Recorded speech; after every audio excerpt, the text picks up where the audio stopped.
नमस्कार।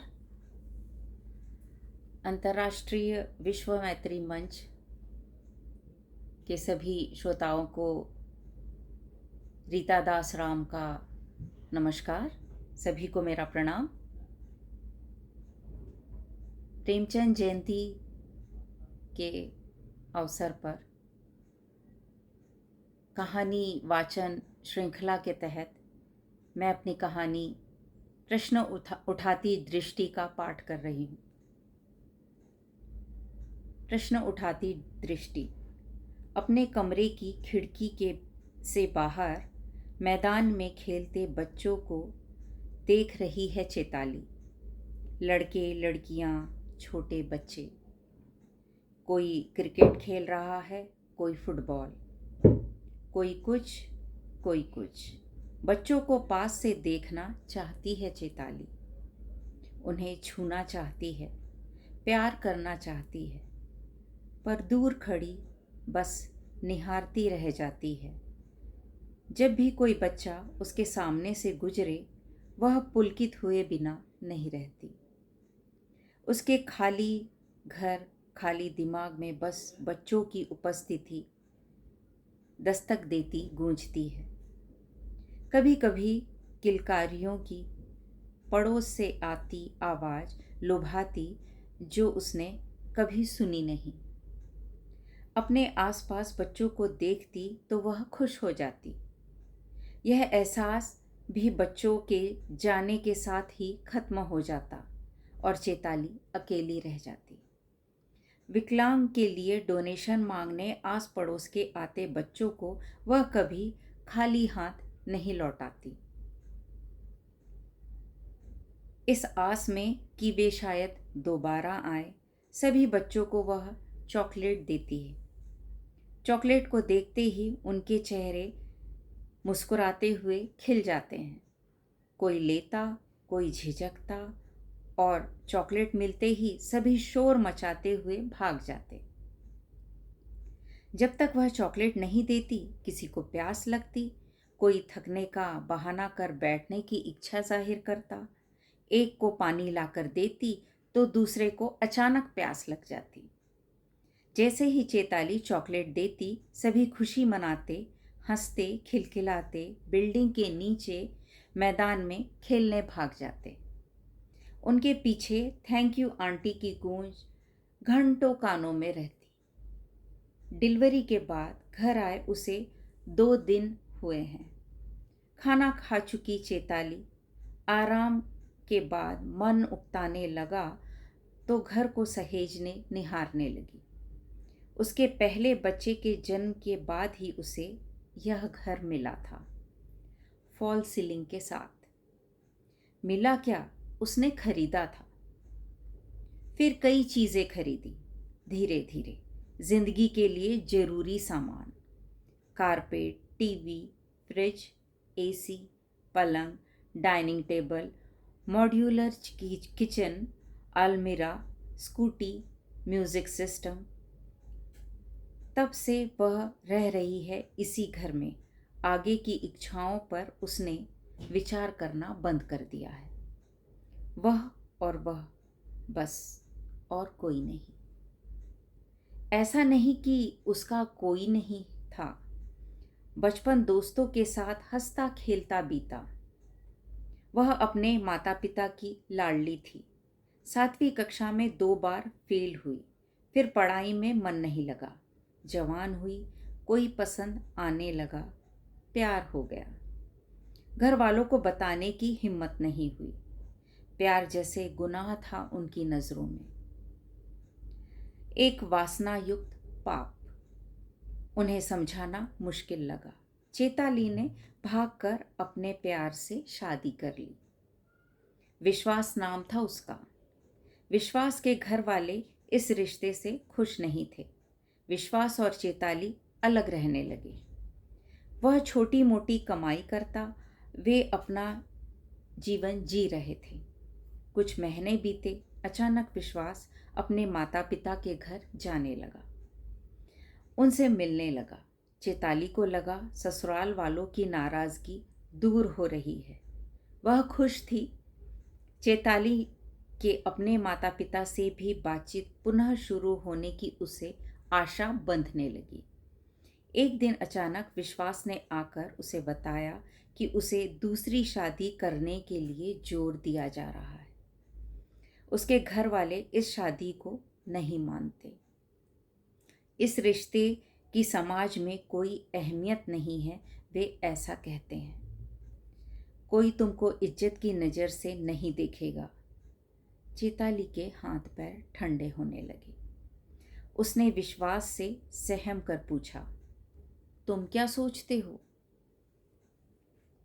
क्या बोलूं मैं, समझ नहीं आता। उनका कहना ठीक भी लगता है, नहीं भी। आस पड़ोस, दोस्त, कोई मजाक उड़ाता है, कोई ठिठोली करता है। विश्वास असमंजस में लगा। तुम मेरे साथ हो ना, उनकी बात पर ध्यान मत दो। जो ऐसा कह रहे हैं उनसे बात मत करो। हम अपनी लड़ाई खुद लड़ेंगे। धीरे धीरे सब ठीक हो जाएगा। क्या आज तक किसी ने प्यार करके शादी नहीं की? क्या हम पहले हैं जो ऐसा कर रहे हैं? तुम खंडाग ले और मैं वाघ मारे। तुम्हारा बाप मजदूरी करता, मेरा बाप भी। हम कोई अमीरों की औलाद नहीं है। हम अपने मालिक खुद। किसी की क्यों सुने? चैताली की बातें सुन विश्वास अनमना सा बाहर निकल गया। चैताली सोचती सोचती रोती रही। सहेलियों के घर वालों ने भी उनसे बात करने से मना कर दिया था। कोई उसके घर आता जाता नहीं। वह किसी से बात नहीं कर पाती। एक बार माँ के घर जाने की कोशिश की थी, पर उसने भी उसे नहीं बुलाया। उसे देखते ही दरवाज़ा बंद कर दिया जाता। चैताली अपने में गुमसुम रहने लगी। विश्वास दिन भर गायब रहने लगा। रात में आता, सुबह नाश्ता कर जल्दी चला जाता। एक दिन वह सुबह गया तो रात में भी नहीं आया। चैताली अकेली उसका इंतज़ार करती रही। वह 5 दिन बाद लौटा। उन्हें एक साथ रहते 6 महीने हो चुके थे।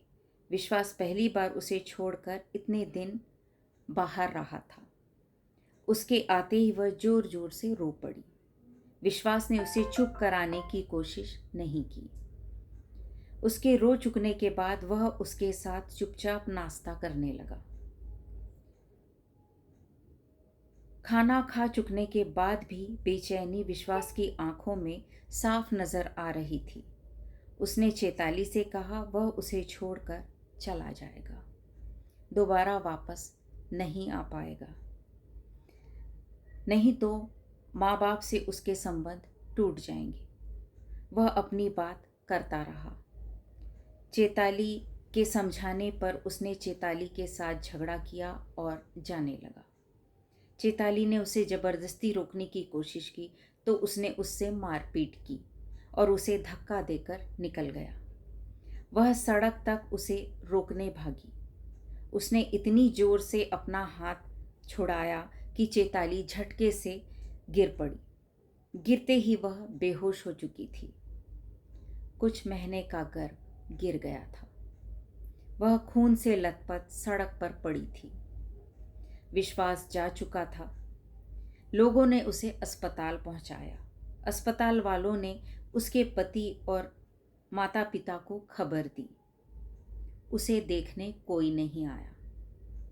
कुछ दिन वह अस्पताल में रही। डॉक्टर नर्स उसे मिलते, दवाई देते। वह आगे क्या करने वाली है अक्सर पूछताछ होती। ऐसी महिलाओं का आसान चुनाव आत्महत्या की कोशिश आम बात है, सभी जानते थे। शून्य में ताकती वह पड़ी रहती। जिंदगी का बहुत बड़ा प्रश्न उसके सामने खड़ा था। पड़ोसन ने आकर बताया उसका घर बंद कर मकान मालिक चाबी ले गया। उसे समझ में नहीं आया कि वह जाए कहाँ। अस्पताल की हेड नर्स ने उसे सहारा दिया, समझाया, साथ रहने की पेशकश की। चैताली को ठीक नहीं लगा। हेड नर्स ने उसे झिझकते हुए सरोगेट मदर बनने की बात कही। बताया कि अगर वह किसी को बच्चा पैदा करके दे सकती है तो वे दंपत्ति उससे मिलकर बात करने के इच्छुक हैं, जो उसे इसके लिए तय रकम, 9 महीने हर प्रकार की पूरी देखभाल, डिलीवरी का खर्चा भी देंगे। बदले में वे चाहेंगे कि बच्चा पैदा होने के बाद चेताली बच्चा उन्हें दे दे। बच्चे के माता पिता ही उसके असली माता पिता होंगे। उसे सिर्फ भ्रूण को अपनी कोख देनी होगी। चेताली के लिए जीवन का यह अजीब मोड़ था। वह असमंजस में थी कि क्या कहे। हेड नर्स ने बताया कि अभी तुम्हें कुछ दिन अपना ख्याल रखना होगा, फिर ही भ्रूण ऑपरेशन द्वारा तुम्हारे गर्भ में प्रतिस्थापित करने के जटिल कार्य की शुरुआत कर सकेंगे। तुम्हारी स्थिति सुन वे लोग तुम्हें एक छोटा सा 1 रूम किचन का घर किराए पर देने के लिए तैयार हैं, जहां रहकर तुम अपना ख्याल रख सकती हो। खर्चा वे लोग देंगे। जब बच्चा उन्हें मिल जाएगा तो उसके बाद अपनी व्यवस्था तुम्हें खुद करनी होगी। चेताली ने कुछ सोचकर हाँ कर दी, क्योंकि उसके पास कोई और चारा नहीं था। वह उनसे मिलने के लिए तैयार हो गई।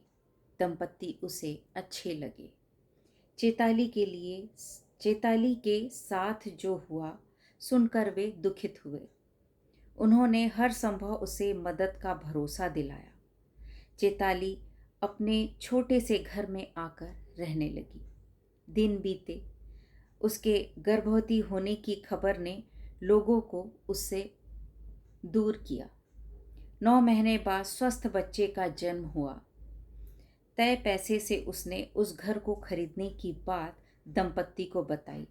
उन्होंने कुछ और रकम जोड़कर वह घर उसे खरीद कर दे दिया। बाद में उसने वह पैसे धीरे धीरे लौटा दिए। उन्होंने कहा, कभी भी किसी चीज़ की ज़रूरत हो तो वह बेझिझक उनसे मदद मांग सकती है। कुछ दिन बाद चेताली को दूसरी बार सरोगेट मदर बनने का ऑफर आया। उसने पुनः हाँ कर दी। इस तरह यह सिलसिला चल पड़ा। उसके मियाद की तारीख तक उसकी देखभाल, खाने पीने और उसकी इच्छा का ख्याल रखा जाता। वह अपनी इच्छानुसार खाती पीती। डिलीवरी के बाद उसने कभी बच्चे को देखने की इच्छा नहीं जताई। वह अपने काम के प्रति पूरी तरह समर्पित रही। ईश्वर ने हेड नर्स के द्वारा उसे जीवन का ऐसा रास्ता दिखाया जिसने उसकी जिंदगी ही बदल दी। आज उन सभी लोगों के साथ उसके अच्छे संबंध हैं, जिनके घर उसके द्वारा पैदा किए हुए बच्चे पल रहे हैं। उसे भविष्य के लिए किसी बात की चिंता नहीं रही। अब तक चेताली 12 बच्चों के माता पिताओं को माता पिता बनने का सुख दे चुकी है। अब डॉक्टर ने उसे ऐसा करने के लिए मना कर दिया है, वरना उसके जीवन को खतरा हो सकता है। उसने निश्चय किया है कि अब वह ऐसा नहीं करेंगी। अब उसे ऐसा करने की ज़रूरत नहीं। उसके पास जीवन जीने के लिए काफ़ी पूंजी इकट्ठा हो चुकी है। खिड़की से झांकती विचारों में मग्न वह सोच रही है, उसके पहले गर्भ की किस्मत में जीवन नहीं लिखा था जो उसका अपना था। उसके बाद उसे बच्चे को अपना कहने की खुशी नहीं मिली। ज़रूरत की खातिर पसीना, देह, खून बेचते लोग। उसने तो कोख किराए पर दी। पति पर विश्वास के धोखे ने उसे तोड़ दिया था। चेताली को छोड़ने के बाद विश्वास के घर वालों ने उसकी दूसरी शादी कर दी या उसने खुद कर ली, अब इस बात से चेताली को कोई फर्क नहीं पड़ता। प्यार विहीन जिंदगी ही उसकी नियति है। कोई उसे पदभ्रष्ट कहे या उल्टा या जाने क्या। संदिग्ध सी भूमिका की औरत उसकी पहचान बन चुकी है। उसे किसी की कोई परवाह नहीं।